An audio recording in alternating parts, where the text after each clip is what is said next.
welcome back to the Tee Off, an Australian podcast about the awesome sport of disc golf. This is episode 34, and I am Paddy Robinson. In the studio with me today, I've got Tim Bowen and Andrew Ferguson. G'day, boys. How are you?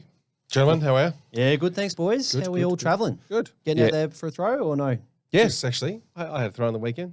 Sun's nicking off. It's getting cold. I'm staying in a bit more, got to say. Well, I tell you what, I popped out to Inverleigh briefly on the weekend. I got 2 practice throws in and a little tweak on the shoulder. Oh, boy. I then pushed through it, got to hole 4 and that's it. Goodbye. No. So, yeah, I'm taking it a little bit easy at the moment.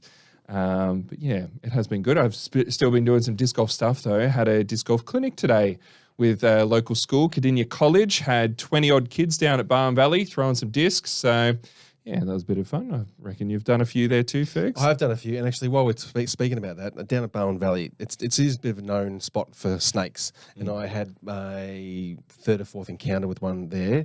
Some dipshit threw one in the reeds off hole 2, and I've gone, I'll get it, mate. Just watch out for the snakes, hey? like I knew what I was talking about, and then proceeded to almost stand on a big motherfucking brown snake. Oh, Lord. Jeez. So anyway, suffice to say, that disc is staying there. Yep. It's probably not worth it for the 15-year-old DX disc that's probably the one in the lone disc tub. How were the underpants after that, Fergs? Yes, they were brown as the snake. Yeah. All right, quick players meeting. So merch, we still have plenty of pins and a couple of hats available. If you want to jump on the link tree in our Instagram bio, there you'll find the links there to order some. So get on and do that. We'll also have a bit of stock when we are traveling around to tournaments. So if you do see one of us at a tournament, come and say g'day and grab a pin or a hat. Hang on. Are you calling the housekeeping section players meeting now? Players meeting. Yep. I've never listened to a second of a players meeting in my life, Paddy. Oh, you never listen to this anyway, mate. So I'm surprised with me. I'm usually late. As long as you're aware. Bloody players meetings. Fair you know my players meeting. They're short and sharp. So Yeah. let's go. Support as well. We want to just quick big thanks to Berg's Bags, the Flying Disc Store, and Ausdisc for supporting the show. Just quickly, I did get a message from Berg's Bags. They have also created a discount code for our listeners. So for a 20% off one of the best disc golf bags on the market, use the code TEEOFF20 at the checkout. So yeah, jump on there and Very generous. get yourself a discount. Yeah, thank you, Bergs. All right, straight into some news, hey? What's news round the world, round Australia? What's news? What's happened and who's spoken? All right, boys, strap yourselves in because there's been a heap of comps go down. We're going to go all the way back to the Open at Austin, Texas, which feels like it happened a full month ago. I'll just shout out the winners first of all. Gannon Burr had a win from the chase card with a 22 under par. He was in front of about a pack of about, I want to say, 10 players that could have actually taken it out. I think cards as back as 5th and 6th card could have actually won it on that last day. It was so tight. Gotta love a win from the chase card. Oh, it's so good. Especially the people who were filming it, the second-hand crew. That would love it. Yeah, Jomez don't. But yeah, the chase card coverage, they love it. No, Gannon Burr got the chocolates over Simon Lizotte. James Proctor, he's kind of flying under the radar, Mr. Proctor, the proctologist, playing very good disc golf. He's just a good disc The golfer. ass man. Yeah, the ass man. I saw that Seinfeld meme, funny stuff. And Calvin Heimberg, of course. And more importantly, if we flick over to FPO, Paige Pierce had a win. Yeah. Nowhere. Yeah. It's like, where has she been? She's been From about 20 to first. Yeah, she's been about 20th. That's where she's been. She had a good win, 5 under par. So the course was playing very, very difficult for the FPO's side of things. Notably, Kristen Tatar down in 5th place, which actually brings her podium record to a stop. She had 16 straight Elite Series podium finishes. Oh, wow. And, very handy. Yeah, she's off the podium. So that's Still. Skis. 5th. Yeah. Pretty good. Nah, that sucks. Yeah. If you ain't first, It's either you're 1 or last. 2. Yeah. No, but the Open at Austin, I think the most notable thing to actually happen out of that was old mate Eagle McMahon just clonking one of the cameramen on the head. I'm sure we've all seen this. If you haven't seen it, happened on hole 4. Eagle McMahon was throwing a grenade of all shots straight over the trees, and it looks like it was coming down in the circle. And the poor mate, I believe his name was Dave, Of course it catch cam operator for Gatekeeper Media just wore the full brunt of it on top of his scone. Dave's got a zipper on his head now. Yeah, Straight up fair zipper. dinkum. Yeah, we saw that. So play was stopped for half an hour while they got an ambulance in. And apparently they don't do stitches in the States. They just bust out the old tradesman Staples staple gun, gun. yeah. Clonk, clonk, clonk, clonk, clonk, straight into the man's scone. And he's got a fair nickum, as you said, zipper on his head. It's a bit unfortunate for Eagle too, because if you see it hit, it just bounces off the complete opposite way to the basket. Oh, So yeah. he left him a shit part. Lost Let's him, be honest. Lost him a few meters. It did kind of remind me, and this is a bit of a personal tangent here, but I played footy a few years ago, and one of my mates at training was wearing a cap, baseball cap. And if you're not aware, the little button on top of the cap is called a squatcho, which squatcho. It's called a squatcho. And the only reason I know that is because someone kicked a footy from about 50 meters out, and old mate with the cap on decided, that'll be fun. I'll headbutt this through the goal like a soccer goal. And wore the full brunt of the squatcho on his head and had to go to hospital to get it removed from his skull. As soon as I saw that happen in the States, I'm like, that catch cam dude has probably got a squatcho stuck in his head. Yeah. Get someone out there and pull that out. Squatcho is a great nickname too. That's I hope they're calling him Squatcho. That'd be awesome. Actually, Dave, I was thinking Dave maybe could get the nickname of Nick because nearly headless Nick. Nearly headless. Yeah. I prefer Squatcho. There was a few. I saw there was a few mixed opinions about the cameraman as well. People were like, "Oh, he shouldn't have been that close." Blah blah blah. But I don't know. I think it was a bit of a freak sort of accident. I mean, if Eagle McMahon's throwing a grenade in, you'd think maybe you would have someone spotting for you or the card, but it's not the most usual kind of standard throw in either. No, not for at an all. approach. You're expecting something to come in at eye level. Not yeah. I mean, he was standing in circle one too. Yeah. Maybe that's something there, but yeah, pretty unfortunate. And yeah, there was that photo going around with him with the staples in there. Yeah. The forehead. Ouch, Pretty man! brutal. The actual footage, like the sound itself. The sound. I think if you watch it it was with no hectic. sound, it's like sort of G-rated, just like, oh yeah, you got it in the head.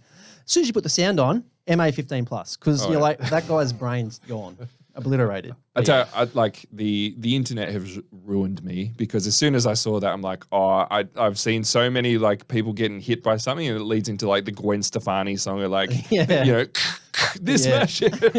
I'm like, surely this is not going to take long, and sure enough, like within 12 hours, there were those memes coming out. So I hope Dave's got a good sense of humor too, because there was some rippers coming out. No, I'm sure he's having a laugh about it now, and hopefully Eagle hooked him up with a good disc of some description for I'm sure he did. He seemed pretty put out by it, actually. Yeah. Well, it didn't phase his play, though, because after that, he absolutely tore the course to shreds. This is So, true, yeah. well done to Eagle. Anyway, to wipe the blood off his disc. that's it. Shout out to Gannon Burr getting the win there and Paige Pierce. I also like the trophy. Gannon Burr won a belt buckle and a cowboy hat for winning. Proper 10-gallon hat, eh? Yep. It's not quite the green jacket at the Masters, but the cowboy hat. It's very Texas. It's kind of Very cool. Texas. Yeah. Very, very cool, even if it is on the old string penis of Gannon Burr himself. Yeah, I don't know if he pulled it off that well, He but didn't. still. No, he didn't at all. Come on. I'll take a cowboy hat any day. He looked like Woody, but anyway. Got to move on to the next one. We've dwelled on the Open at Austin too much. Now we've got a nice, succinctly named tournament. The Disc Golf Pro Tour Silver Series Innova Open at the 28th Annual Texas State Disc Golf Championships. My word, that is a mouthful. And that's all the time we have for this episode. That's it. Yeah. How about we just call it Texas States? Now, this one just went down. Calvin Heimberg had a huge win, 6 strokes over Anthony Barella and Joel Freeman. Kind of not quite as close as the Open at Austin. This one was kind of decided, at the start of the last round. But well done to Calvin getting a good win. FPO winner, though, I'm not even going to try and have it. Sayonara, sucker! How many times do you reckon poor Sai Ananda has got that sayonara joke? Oh, I love it. It took me a few, I had to reread it. It's not Sayonara, is it? No, it's Sayonara. Okay. Yeah. Sai Isn't her Ananda. Instagram handle Sayonara? It's Sayonara. Sayonara, Yeah, yeah. something like Anada. Yeah. Oh, she was bloody awesome. She got her first ever Disc Golf Pro Tour Elite Series win over Kristen Tatar. That's huge. It's amazing. I heard she jumped up like 10 spots as well in the ranking. Oh, Just out of one easily. tournament. Yeah. I did go back and have a quick look because I'll be honest, even though Saya plays for Westside, I didn't know much about her. So she has had quite a good couple of finishes in the last couple of years. Some of them are notable. In 22, she actually finished 7th at the USW DGC. And in 21, she was 8th at PDGA Worlds in the women. So she sort of, couple of top 10 finishes at some majors there is pretty exciting. But yeah, this is definitely her biggest win. She's actually signed up for most of the Pro Tour events for the rest of the year. So yeah, hopefully we see some more from her. Bloody hope so. Hearing her chat to Nate Perkins afterwards, he was interviewing her as part of the footage. Yeah, she was like so gracious in victory, and yeah, hopefully she gets another one because she seems like a really good egg, that one. Congrats to her. Now, we move across shores to the Aussie tournaments that we had. We had a couple of little ones. We had the Barwon Valley Bash, Sydney Summer Slam, and Garden City Open. We'll start with the Barwon Valley Bash, which was down in my hometown of Geelong. Ryan Hart got the chocolates there, 992 rated first round. Got the victory over my good self by 2 shots, so I'm a little bit salty about that. Yeah, I was hoping to go back-to-back after Tassie. Do you remember I won Tassie, Paddy? Yeah, how's it feel coming second? It doesn't feel great. Oh, I'm going to blame the wind. It was bloody windy down there at Barwon Valley. No, mate, I can blame the wind. Nah, well done to Rhino. He actually went back-to-back because he had a good win at Bawbor. So definitely someone to watch out for it in MPO. And Georgia Carroll, she won FA1. She was the best placed female. She also won by 2 shots over Emma Winkworth. 804 average. So well done to Georgia coming down from Bendigo, I believe. Nice. Awesome. Now, Fergie? No, I was going to say, did I hear Tim get featured on another podcast? Oh, you might be alluding to the MA4 podcast, I believe. that's what I'm referring to it anyway. We're obviously the MPO podcast. These guys are the MA4. The Trollers I'm talking about. Yeah. Now, if you haven't been listening to Melbourne's own podcast, Trollers, run by Alan Brunsting, Chris Ronalds, and I believe a couple of the other Melbourne boys, you should be, because it's absolutely must listen to coverage. And I'm very proud to say that we are now the #1 Australian disc golf podcast, because there's at least another one. So We have competition. Thank you, Trollers. But yeah, they did. I couldn't help but notice episode 4. I actually cracked Chris Ronalds' spotlight for the week, which was a huge. Like I've had some wins in disc golf, but this was probably my biggest honour, to be honest. I've actually cracked the spotlight for the week. Should we have a quick listen? Let's have a listen. Has to go to probably one of the best ever burns I've seen during a PDGA event. Now, like those that listen to our podcast, hopefully you get the impression that we like a good burn, but Tim Bowen just raised the stakes at Barwon Bash. What's he done?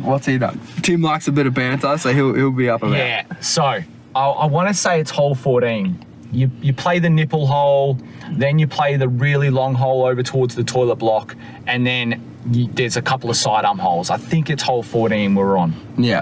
So a nice little sidearm. You got a lefty. You got the easiest hyzer in the world. Spot on. We're in Carter 5. Nathan Parrish is on the card. Good sidearm Great player. sidearm. Ryan Hart's on the card. Tim Bowen, myself, all got serviceable sidearms. We all step up and we all hit C1. Beautiful. We all jag our putts, bar, unfortunately, Ryan Michelle. Walk over to the tee pad of hole 16. Tim Bowen turns on his heels, back towards the basket, past Ryan Michelle, and just goes, "Sorry, Ryan, but would you mind if the rest of us just shake the chains?"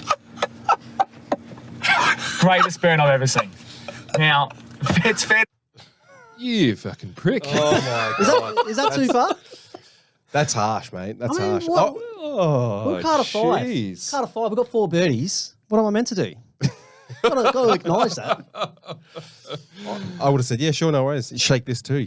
All right. We're going to bring shithead of the week in. And Tim, yeah, you've won. Yeah, look, public apology to Ryan Michelle, but fair dinkum, mate. You're a lefty. That's a nice lefty hole. That is You have to go ruining a proper savage. star frame. Anyway. Oh, mate. There's Ricky Gervais said it once. If you think of something funny to say, you should always do it or say it. Yeah. And Tim. Yep. Yeah, it's not That's amazing. Not like me to ever bite my tongue, is it? But no, we didn't chat to Chains out of respect anyway. I still wanted to, but we didn't. Anyway, make sure, big shout out to the Throwlers. Make sure you listen to the Melbourne podcast. Absolutely love it. I've been giving it a bit of shtick, but awesome stuff. I'm really enjoying it. Now, over to the next comp, which was the Sydney Summer Slam. That was taken out by Leith Brodie. Had actually quite a nice win over a big, strong field that actually included Chris Hill. So Is that wow. Yeah. the Olympian? That is the Olympian. The Olympian, right? yep. Yeah. I do believe he got a bronze medal at one of the Com Games or Olympic Games. At least, I believe, yeah. Maybe a gold at comps. Yep. Crazy. Go. We have an actual athlete playing disc golf. Yeah, if you want to go to the old Google images and check out a pretty hot bod, Leith. Yeah. Dude's got lats, mate. Yeah. Lats for days. Lats Huge for win days. though, like 4 shots over that field was awesome. JJ won MP40, Nice. and I just wanted to bring up. Does that continue our tee off? You know, we used to get the interviewees on, and then the very next comp they'd play well. We had Emily Cameron on last week. Does JJ getting the win being That's the fair. husband? It qualifies. That qualifies. I thought All it right. might. We're back on the train. All right. Back on the train. Let's start the streak. And Gina Hill with an 891 average took out FA1, which was Ooh. Solid. pretty tidy, Solid playing. 40 points above her rating. So well done, Gina. Oh, on you, Gina. Well done. She would have got stuck into Chile for not winning too. Like I can already picture her getting stuck into him. Anyway, Garden City Open also went down over in Queensland. Luke Bain had a huge win here, 11 shots. In the got it all done in round 1 with a 10-20 rated first round. So he wow. slammed the door shut on his opponents. MP40 was won by Aaron Curell, and the best placed female was Natalie Jones in FA40. Nice. Now, Garden City Open, I couldn't look past it. I wanted to bring up the prize money. They had 6 people in MPO, 50 people in the tournament, and the prize money for MPO was 790 Aussie bucks. Huge. What Just- was That's the entry awesome. fees for that? Not sure, but I was thinking Can't have been that 6 in MPO, 50 in the field. Barn Valley Bash, we had like 40 in the field, 5 in MPO. I took home a huge $10 store credit. So shout out to the Geelong Disc Golf Club for giving me $10 in a voucher form. When you don't have That'll anything, cover shipping, you'd be fine. yeah, I got to say, when you don't have any products under $10, you're basically making me buy something. So thank you for that. That'll go straight in the bin. But anyway, not salty at all. Hey, mate, donate it to itself. We'll give it away. But that prize money's got to be a huge shout out to the Queensland Disc Golf Club for drumming up the sponsors and getting that sort of purse in action, which was awesome stuff. Put those out on the socials before the comp, and you'll see people like myself flying into play. So well done to those guys. I think, Luke Bain is very open about it, that he's trying to get more money for the open field that, and there is discussions at the moment that the open field would like to see bigger prizes and bigger payouts. So it's cool that someone is listening. It's good to see. Hopefully we see more of it. Yep, awesome stuff, Bainey. And well done on the win. 11 shots is pretty huge. Now, I've gone through like 85 comps to this point. Someone take the reins on this next one, because we're going across shores again to New Zealand. We had the ILT Southern Smash 2023, the New Zealand National Disc Golf Championships. And we're covering this because we have plenty of Aussies there. Actually, powered by Innovidisc, mate. Sorry, and now we powered- really have no time for. Oh, boy. Can we just call these things the Open? Or like New Zealand champs? No, fair Nickum. The names are getting too long. Now, we're covering this because we had a stack of Aussies go over, and they absolutely bloody cleaned up. Do you want to maybe Cleaned go up. through the names on the list there, Paddy? Yes. Now, before we get into them, just quickly the MPO, shout them out. Nate Perkins ended up winning by 1 stroke over Jaden Watkinson. But then straight into the FPO, Cassie Sweeten, huge win, takes first, takes about 800 US home. Tosh was in that division as well, taking 7th. First place in FA1, Alex Williams as well. Another huge win from her. She had I can't remember exact ratings, but she played very high above them. Epic Smoked win. them. Smoked Smoked them. FA2, first place was Claire Bruton as well. So, yeah, played very, very solid. MP40, Chris Finn takes first place. Very, very solid golf. Hang on a That's a minute. lot of first. That's 4 first place for the Aussies. Yeah. Sucked in, Kiwis, if you're listening. Sucked in. You know, I have snuck over and taken one of their New Zealand championships as well, and it was a little bit quiet after that when I sunk that last putt. But yes, look, then we also had Kev Costa headed over, and in the MP50 he came sixth. A few notable names in that division as well. Bob Gentle, Chris and I saw them there, Fergie. Old school. Yes. MA40, Bruce McNaughton played and came ninth. And then Ben Kennedy placed second in MA3, I think. He was very close. He was only one shot as well. Almost got the win there, Benny. Well done.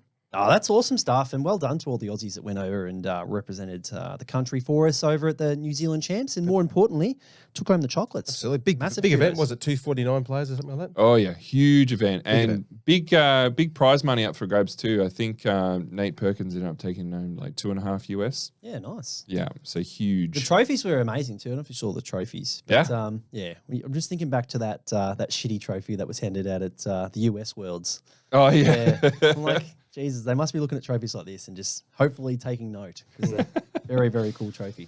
Anyway, that's me recap. All done. Solid. Great job, mate. There's lots to cover there. Oh, heaps going on. Heaps going on. We just called to have a chin wag. We just called to have a chat with friends. We just called to talk some disc golf and to catch up on the latest disc golf trends. Okay, and on the phone we have Matt Hill. Matt, you're jumping on because you are the tournament director of the up-and-coming 2023 Vic Open. And yeah, we want to hear a little bit more information about the event. How's it looking so far? Yeah, thanks, Paddy. Thanks, boys. Excited to be on the tee off. The Vic Open's looking great. We've sold out. We're ambitious early, going for over 200, but that wasn't to be. So we've capped it at 164. There's a few on the waiting list. Things are ready to go. I've had a little look at the registered players list, and that looks like a pretty healthy MPO at 21 players so far. MA1's looking pretty good too. Most divisions have about 20 to 25 players. Yeah, it's looking good. Yeah, it's looking healthy. Good numbers, good spread from local and interstate. A lot of the big guns are coming along. Some weren't able to make it last year, so it's good to see them this year. And lots of competition for you, Paddy, to get your fourth win, I think. Ooh, that'd be nice. Or third. Yes, I've taken 2 Vic Opens. Yeah, third would be nice. And your first, Tim. Yeah, you got to get through me first, Paddy. That's all right, mate. You play shit in majors, so no worries. Turn it up. Goodness gracious. If you could Shots fired. just put in some left to right wind on the day and make sure we get to a playoff, Matt, that'd be much appreciate. Now, No worries. Matt, Tim Bowen was especially excited to hear that the Vic Open was returning again to Ballarat. Super stoked. He does love the course. He does love the course. Look, Do you have now, course Matt, record? I think I might actually. Yeah, official course record. None of this U-disc. No, solo mate, round you stuff, can Paddy. read that U-disc again. Yeah. Jim Bowen claims course record for every course. That's it. You got to do it on a league day or do it in a tournament. Otherwise, I don't want to hear about it. But Anyway. tell us a little bit about why we've gone back to Ballarat. We've gone back to Ballarat this year. It is the third year in a row, and so normally you wouldn't want to do that, but the Australian Ultimate Championships are happening in Ballarat at Vic Park over the same 4 days. So it's an opportunity too good to let go, to have that crossover between those Ultimate players coming to check out the disc golf, and disc golfers maybe going to look at the Ultimate, and hopefully get some of the national bodies to get together over the weekend and have a bit of a chat and hopefully work a few things out. So just a big festival of Frisbee in Ballarat. And tell us, what exactly is Ultimate? Never heard of it. Well, you probably should ask the number one rated male and number one rated female disc golfer in the country Nah, what mate, Ultimate is, because they've been playing Ultimate and they've come across and just taken over disc golf. As soon as they found out about disc golf, they said goodbye to that crappy keepings off game that you play out with the cheap plastic You know what? frisbees. I was trying That's to... right, because disc golf was too easy. They came across Turn it up. just to have a bit of a laugh. Turn it up. No, they're sick of all that running. I was thinking, who is a famous ultimate player, that I can think of? And Brodie Smith, who is now a disc golfer. So, yeah, I don't know. I can't think of any others. Yeah. There are a few, but anyway, back to Ballarat and the Vic Open. Tim, you will be happy to know that we've made sure there's some artificial OB on every hole. Oh boy, core series. That quadruple Mando on hole one sounds great. That's right. Now, as a regular listener of the Tee Off, I know you don't like that, Tim. No, we are changing up the course a bit. Because it's the third year in a row, we want to make sure it was fresh. So a bit of Tee Off exclusive here. Hasn't been announced yet, but we are going to be rotating the course a little bit. The hole 1 will be normal hole 6. So the big par 5 for the amateurs, but we'll be playing the blue basket there. So it's a par 4. Hole 6 will be our hole 1, which means hole 18 will be the nice normal hole 4 over the lake or around the lake, depending on which way you go. So big finishing hole on 18. Hopefully it's going to be exciting, game-changing throws on that hole. Great. I love OB on the final hole. That's great. Yeah. Exactly. Looking forward to it. There's also 5 other holes that we'll be mixing up, so they won't be your normal holes that you're used to, so they'll be a bit different. All will be revealed when we release the proper course layout and some fly-through videos, but I'll let you know on that secret today. Unreal. Sounds good. One thing I am excited about, something you mentioned before, is that you mentioned some of the bigger overseas in Frisbee. So like AFTA is going to be there. I'm really excited that they can actually come and see a big disc golf event, because I have a little bit of a feeling they kind of don't really realize that disc golf is a thing still. So yeah, hopefully get a few of them there, and maybe some grant money can come the way of disc golf. Hey, that'd be cool.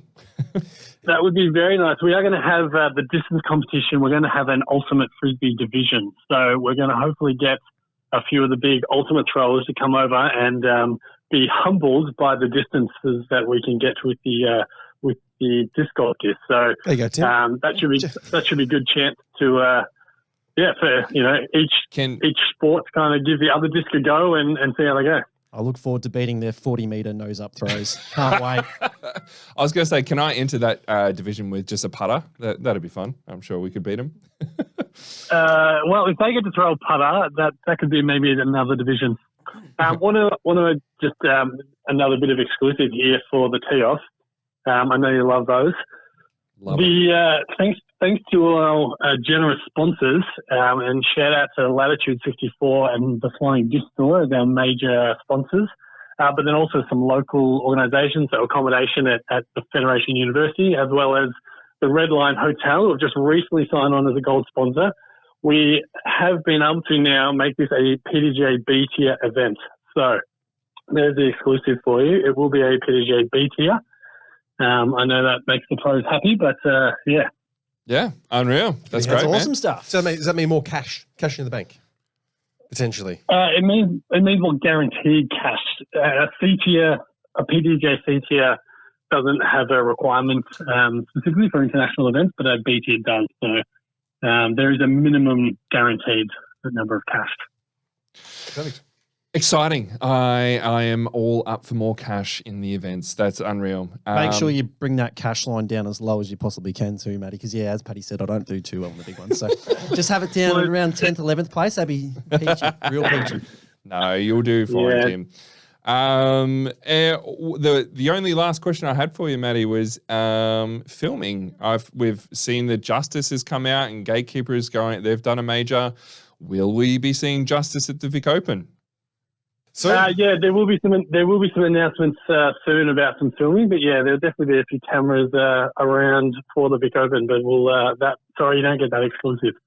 We don't get that exclusive. Okay, maybe next time. No, have me on next week. Yeah, it sounds great, mate. We're looking forward to getting up to Ballarat and playing it. It is a lovely town. It's a lovely course. So it will be interesting. Hopefully get a few other ultimate players come over and see what disc golf is all about, and especially that big AFTA as well. That could be very cool and exciting stuff for the future. I think, Matt, you forgot to mention the Flying Disc Store is going to be there with a nice big, juicy, fully stocked pro shop. Ooh. So bring cash. Yeah, Tim's got a voucher for that too. Awesome. The Geelong pressure. All right. Thank you for joining us, Matt. Thanks for the exclusives. Appreciate it. And hopefully people can jump on to that wait list if they're still thinking about it. Get on there because you never know. If you missed out, we'll definitely have you down to help volunteer. We'll get some gear your way. So if you missed out and still want to come down, definitely sign up as a volunteer and we'll get you kitted out. Awesome. Thanks, Matt. Appreciate it. See you later, guys. See you, mate.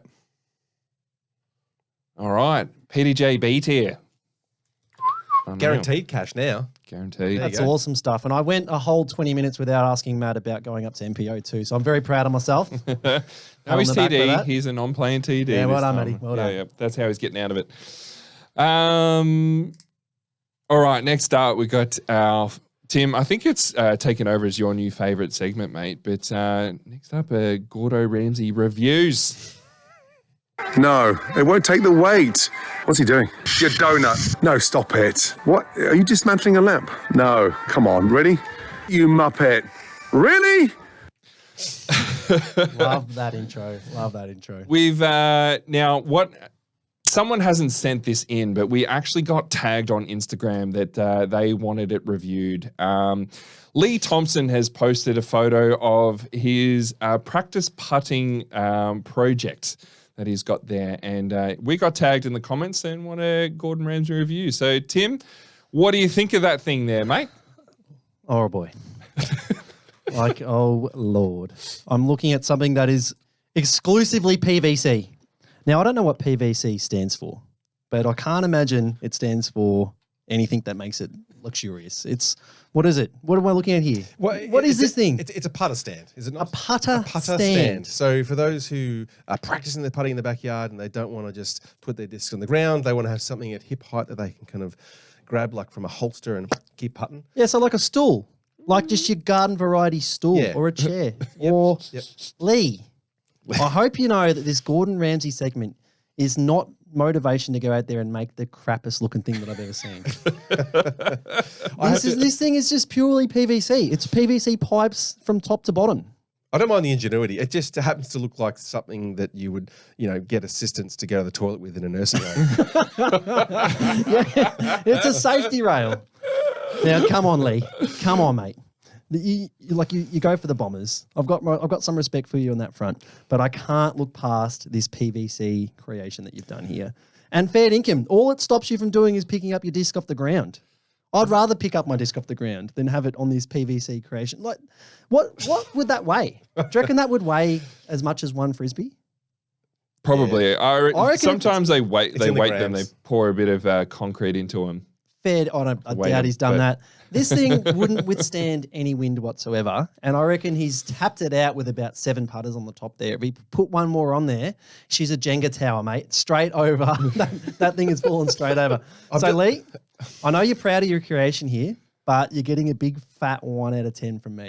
That is shocking. I can just see him at Bunnings right now, just like loading up the car with long bits of PVC and going home and chopping it up. And good on you, Lee. I like it. You like that? Yeah, I like it. Oh, fair dinkum. Do you know what? There's been a few mornings when Patrick gets out of bed and the old back is screaming at him. So, I don't know. There's some aspect of it that, if I don't have to bend over to pick up putters for a bit, no worries. But it's actually maybe in 20 years. It's the Geelong Disc Golf Club putting league run by Luke Pote. Shout out to Luke Pote tonight. If this thing makes an appearance at putting league, and I suspect it will now that I've seen his Instagram post, Well, it can be broken down, can't it? I might just bring a Firebird, just a full send that PVC thing. We'll see what comes off second best in that interaction. I can guarantee you that the 20 grams of luxurious PVC piping will not beat a Sexton Firebird at full pelt. Anyway. All right. Well, that's our Gordon Ramsay reviews for the week. Thank you for the tag, guys. If you want to nominate someone, please tag us in the comments or send it in. I love that the first week it was someone sending in their own creation, and now it's just people sniping their mates. Oh, yeah. It's the best. I couldn't ask for anything more. It's awesome stuff. 100%. All right. Next up, Fergie. Got a bit of a course review for us. I think. Yeah. Well, a bit of a course update. My colleague up in Brisbane there, Mr. Chris Barringer, has been just wrapping up the new course installation, or sorry, the course update to Pine Rivers. Awesome. Yes. So Yeah. Pine Rivers been there for a few years. I was going to say, Tim, have you ever played Pine Rivers? Pine, I think I have. I think I played most of the ones in Queensland. I just can never remember which one's which. This one's in Strathpine, kind of north of Brisbane. Yeah. I mean, geez, we played the 2014 odd bloody Aussie champs there, or something. Yeah, Anyway, it's been yeah. there a while. And it's been always your kind of 9-basket course, but now we've got in there and worked with the Moreton Bay Council to upgrade it to a full 18 baskets with 36 tee pads. So there's two tees for each basket. One basket shares a pad, hole number 5. But yeah, it's good. I think there's basically a red course, so about an 850 rated course, and a blue course, so roughly about 950 or thereabouts rated kind of course. Some good length, number of par 4s, and it's just such a beautiful place to play disc golf there. So Yeah. looking forward to getting up there and having a go. It had that nice sort of river estuary kind of thing going through it as well, didn't it? Yep. Yeah. It did, yeah. And now that kind of extends, like usually you kind of wrap up there and that'll be kind of hole 9 after you've played that initial part near the river. But now you kind of head further down to the west, and you kind of, that nice big long fairway down. We're heading west and it swings around. And Anyway, it's all getting used. It's beautiful. So There you go. I played it 3 times once. They're all in 2018. My best was 2 down through the main section. So well done, 2018, Tim. Shout out. Good job. Playing some golf then. Is that the river as well where, like, if you throw in, you're never seeing that disc again, there might be a few bull sharks? Yes. Yeah. And actually, in actual fact, apparently... What? There's sharks? Yeah, in the Because river, mate. Yeah. Yeah, yeah. We're in We've Australia. got a disc I know. golf course with sharks. Yeah, mate. It's Australia. That's bloody awesome. Everything's coming to kill you. Apparently, Chris told me the other day, apparently someone threw their disc in there and went in to get it, and they were brushed on the leg by a bull shark. No, that's Yeah. amazing. Wasn't it like a few months It's ago? amazing. Wasn't it a few months ago when the guy in Florida didn't he come up with get bitten by an alligator, getting his disc back or something like that? But didn't he die? Did I make that up? I don't know. thought someone got eaten by one, like proper dead. Fair dinkum. No? I have no idea, mate. Yeah, well, That- anyway. It's like he probably got bitten on the toe and then like it just morphed into now he's dead. All right. Attacked by The sharks I like are just DX and understable. That's all I like on my course. I think, so. How have I not known this? This is a disc golf course with bloody a shark river alongside it. That's amazing. Well, Rathmines was the same. That's in just near Newcastle. Newcastle, yeah. Yeah. It's on around a big lake, and we were we had a house right on the lake, and we had our own little pier. So we set up a disc golf basket at the end. We're all like throwing discs in. Guys are like swimming in there behind the basket, retrieving the discs. And then I remember I was calling my dad, telling him what we were doing that night, and he's like, "You're not swimming in that, are you?" I'm like, "What do you mean?" He's like, "It's like infested with bull sharks, and we're doing it at dusk." So it's like, what are you freaking doing? Got a death wish. But anyway. Well, yeah, but the course, I think the signage is going in next week. So by the time this goes to air, I think the course will be fully up and running.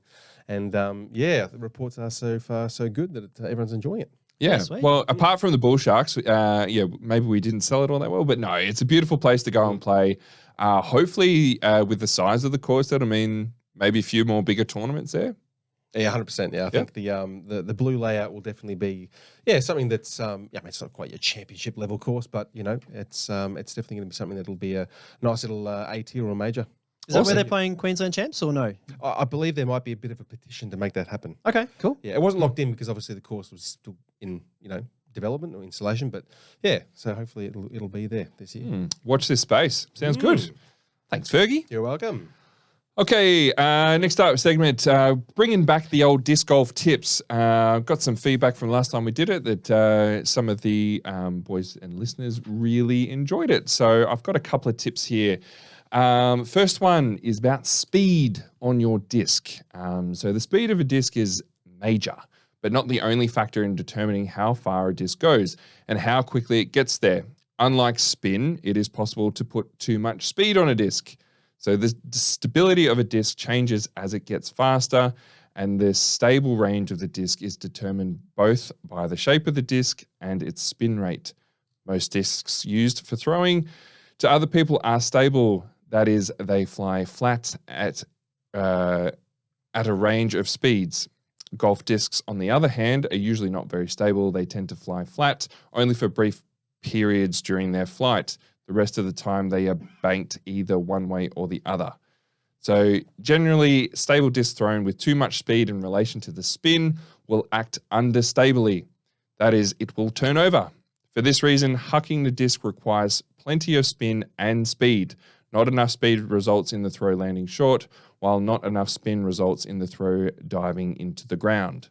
I thought there might be some of you out there who are trying to add more distance to your game. So maybe check the speed of your discs and see what the flight of that disc is doing. And that might help you change, maybe choosing some lower speed discs, some more understable discs, and go from there. Speed plus spin, you're saying? Speed So I think plus spin. I think that's one of those things like when you're starting out and you're trying to explain the flight numbers to a newbie, you're just like, the first number is how far it goes. You're like, well, technically that's not true. But It is a difficult one to explain. I was Oh, trying to explain it the other day, but it's only, I mean, obviously the speed's only relative, or any of the numbers, depending on whether you're throwing the thing at the right speed. Yeah. Which makes sense to me, but it's hard to kind of, interpret to, or I guess, to explain to someone who doesn't really understand all those numbers. so really, like the speed that you're throwing is determined by your arm speed and your technique and your form. The spin is really dictated by what your wrist and the grip, so to speak. Again, form as well. Yeah. But faster it spins and the more speed you can put on it, you will get closer to the actual flight. So, but yeah, this is why 14 speeds just aren't really conceivable. That's too fast. I think even not even like some the Zorro Eagle can throw 14 speeds. They're more utility discs. But yeah, I think the sweet spot is kind of your 10 to 12 speeds for those big pros anyway. Yeah. It'd be really cool because I know they always get the radar gun out and test out the arm speed of the players throwing. I'd love to see how much actual rotational force Garrett Gerthy gets on his throws, for example, because the man it's all spin. He's flipping his wraiths and just getting him to glide just with that spin. Yeah. Very impressive. Now, the other disc golf tip I wanted to put out there, now it's a bit of an aviation term using for this, pitch, but essentially we're talking about nose angle. So for a disc, pitch in aviation refers to how steeply an aircraft is pointed, so rotating about an axis through the wings. However, for a disc, it refers to the angle of release where the front edge of the disc is pointed up or down. So basically, the pitch helps determine how far the disc travels, and more importantly, along which path. By keeping the front edge well up, the disc will travel well into the air, but will probably stall and float down at the end of the flight. Keeping the front edge down results in a lower trajectory, relatively fast flight. I see this mistake a lot with newer players throwing the disc too nose up, it stalls, and then they're losing so much distance in that respect. When I'm teaching newbies to play, I'm saying, forget about technique, grip, form, accuracy, everything. The one thing you want to think about is just getting it flat, getting that nose flat. And I just tell them straight up, the first probably 6 times that you throw one of these, it's going to go straight up in the air because you're going to accidentally put it nose up. You'll lean back, your wrist will be up, something will make it go nose up. It's just sort of the most common mistake that the newbies make. Similar to beach frisbee throws, exactly. The nose is up. You want that glide. I usually try and tell them don't throw it any higher than your head. Yeah. Just good one. Keep it low. Yeah. Keep it low. What's the... Slap the midget. Yeah. Keep it low. Oh, boy. That was you can't say that anymore. Yeah. That was a little while ago. Oh, okay. All right. Sorry. You told me that one. That was a long time ago. No, but yes, nose angle. If you're out in the field or next time you're at the course and you're struggling with distance, keep a close eye on that nose angle and keep the disc low. Cool. And that's all the disc golf tips I had for this week. No homework this week, Paddy, because I felt like I was at school for that. Thanks, Tim. No worries, mate. That wasn't for you, mate. Thanks, Robinson. All right. Next up, we had a few questions sent in that I'm going to pose to you, boys. First up, Rob Lambert. Players packs. Things of the past, ? As a sport, we have grown up and moved on. Do we need to entice players to play disc golf anymore? Thoughts? Where was this 10 years ago? Well, I'd love to not have players packs. Yeah. Although, whatever. If a sponsor wants to throw money at, adding something into a bag, then great, do it. But Yeah. Yeah, whatever. I think you go, Paddy. I've seen some really unique items in players packs, but after 10 years of playing, when you start to see the same shit over and over and over again, I don't need another beer cozy cooler with your tournament's name on it. I've got enough of them. Like, yeah, it starts to get a little bit old. I would like to see when there's unique items, it's very cool. Yeah. I'm going to keep it real. Let me just keep it real here. We don't need cheap crap. Like, don't give me a shitty towel. Don't give me a shitty drink bottle. Certainly don't give me a shitty disc that I don't want, that I'm never going to throw. Oh, don't come to the Vic Open then. I'm kidding. I've been playing quality. I've been playing for 7 years. Royal plastic. I've got enough discs. I think what people want from a players pack, if there is going to be a players pack, is a decent tournament memento. So not a 3D printed piece of crap, not a freaking, like, as you said, whatever those little plastic tops that go on top of your beer can are. Oh, yeah. Just give me like something nice that is a memento that, yes, I played that tournament. Like a bag pin. I'm a fan of that. Key rings, something metal, something premium. One thing, that's fine. I don't need it printed on a drink bottle. I've got a drink bottle, a towel. I've got all those things. You don't need to give me one at every bloody comp I play. Yeah. I think us old fogies might have forgotten what it is like to be just new to the sport, though. I think if you're MA4 or something like that, and you're starting out, I mean, you still want a nice little, goodie bag of stuff to play with. But I do admit as well, like, just don't throw useless shit in there that we're not going to enjoy. A nice quality pin would be good. That's it. And I can probably speak for all of our wives here. They've seen us wearing enough ill-fitting tournament shirts. So please. Ill-fitting? Ill-fitting. Like, yeah. Mate, I still rock my large Vic Open 2017. What are you talking about? Yeah, and your belly button pokes out. That's it. That's Emily's jam. That's how Patrick gets Wednesday nights going. The old $5 worth of threads with a tournament logo on it. Awesome stuff. No, very good question, Rob. As I said, I think most people from like MA3 up probably like, players packs, who cares? But most the people just starting out, it was pretty cool to get a few discs at a comp. So I can see where the merit is. But just make sure there's no just like thrown in stuff, like just little cheap, shitty stuff. I think that we can all do away with that. Well, to be honest, like a lot of stuff you could have in players packs is from your sponsors. Fill them up with that. But yeah, I would love to see if there's juniors, MA4, maybe even your MA3, like, or FA3s as well. But yeah, throw a little bit in there, something cool, something unique. And then if there's extra stuff like Oz Champs they had the pins. They were cool, but you can sell some merch as well. Like I will often buy a tournament stamp disc if I really like it and I think it's cool. I like having I've got a little collection of Australian tournament stamp discs. And some of the US guys love that stuff too. So I don't mind seeing the old tournament stamp disc, but if you're spending that money, if that's going towards players packs, maybe it could go towards something else, or have it as merch, have people buy it. Yeah, yeah. But no, excellent question, Rob. Actually, just sort of one thing. Got to do the players cards that you did at Champs. They were bloody awesome. Love those. See, that's why something unique. Something cool. Like yeah. Anyway. I want to bring that back, actually. The coolest thing with that was just everyone kind of asking you for your signature. Yeah. Sign my card, can you? I know. I've got to swap. I've got 7 Tim Bowens. I don't want one. Mate, I was the Charizard of that deck, surely. Surely. No, I flooded the market with Tim Bowens. Marlon Gonzalez has asked, how did each of us get started in disc golf? Because he reckons, there was a few newer people to the pod who might not know. So, Timmy, how did you get started, mate? Hey, that's a good question. Funnily enough, my dad got me into the sport. So he walked his dogs down where Barwon Valley was installed, and he was telling me for ages they've put frisbee goals in. Yeah. And I'm like, what the hell are frisbee goals?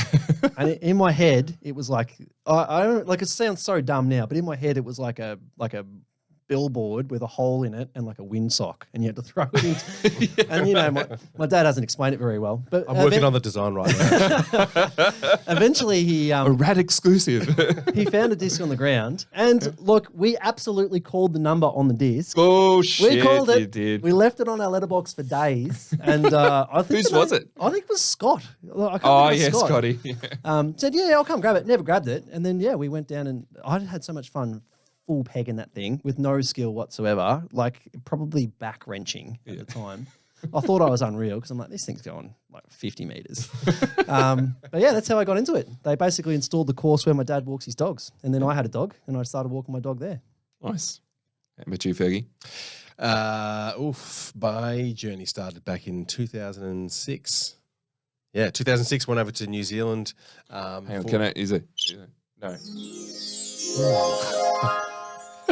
It was 1992. Back in 2006, I went over to New Zealand for a bit of a adventure, and I went to Queenstown, and I'd heard about it before I went. I was looking up what can you do in Queenstown because I knew I was going to stay there for a few months, or whatever. Ended up being like almost a year, whatever. So looked up stuff and what can't you do in Queenstown? More like exactly yeah, right. Yeah. But I remember reading frisbee golf somewhere. I'm like, oh, sweet, I should look that up.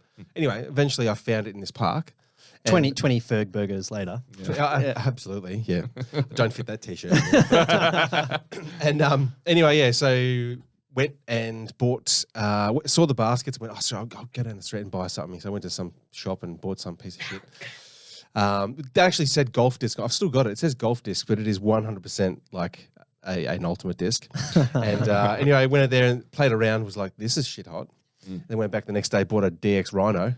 Oh, Yeah, right. right. Yeah, DX Rhino, and then went back and went, yep, sweet, this is it for now. So, and then I just that was it. I spent the next kind of 10 months there playing disc golf every day, and then got back to Australia, and the next day after arriving back, I went and designed 18 holes at Eastern Gardens, and called Paul Arden, who I'd never met before, but apparently he got my number because I went to play some course somewhere, and I don't know, whatever. He came down with Mac lights, we set him up, and that was it.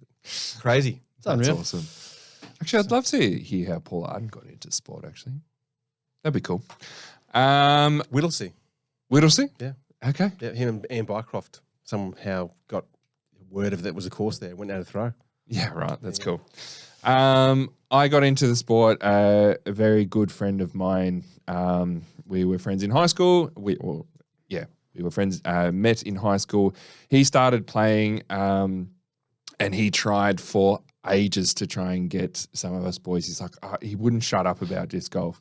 He's like, check them out. They're awesome, blah, blah, blah. He's got all these pre-flight number, wraiths and all this stuff. And I was like, cool. It sounds right. And then one day I was at his place. We went down the oval, and I remember holding one of them. I think it was like an orc, actually, an Innova orc. I was like, oh, this thing feels really cool. And then, I started watching him throw. And I remember I made him run around that oval back and forth because I was just shanking these things left, right, you name it. But I remember thinking, I can't quite figure this out. It's kind of eating at me. I've got to do this more. And then, I think went down to I borrowed a couple of discs off him. And I was living in Highton. I went down to the Highton Oval, and we were practicing throwing on the oval. And Fergie was driving past. Oh, that's right. Didn't know him, but pulled over, got out, jumped the fence, came over to me. He's like, "Hey, mate, how you going?" I'm like, "Yeah, good. Who are you?" And he's like, "Oh, are you playing disc golf?" And he's like, "Oh, you should come down to league day this weekend." I still do that now whenever I see someone playing disc. I just stop the car, jump out. I'm like, who the fuck's this guy? But and then I went down to a league day, and it was absolutely awesome. Loved it. Loved the community. I think I was on the volunteer group for the champs, maybe a month later or something like that. Fergie was giving me discs, and Ben was giving me discs, and we just traveled and loved it from there. So. Yeah, that was 10 years ago, mate. There you go. There you go. So, hope that answers your question, Marlon. Good question. Next up, Ash Widener has asked, when is the Westgate Cup happening? Now, for those that don't know, the Westgate Cup is an event with the Melbourne Disc Golf Club and the Geelong Disc Golf Club, where we have a head-to-head clash, and Geelong come out and basically destroy Melbourne. So look, Ash, if you really want it to happen, if you want us to embarrass you guys again, sure, no worries, we can do it wherever you want, mate. No, I've heard some sledging on the side here. They say Oh, it never happens because Geelong, as soon as they got one player injured, they're like, nah, we can't do it. So they reckon our bench isn't very deep at the moment. All right. We've got plenty of people in the ranks, Melbourne. Bring it on. think we'd be fine. Yeah.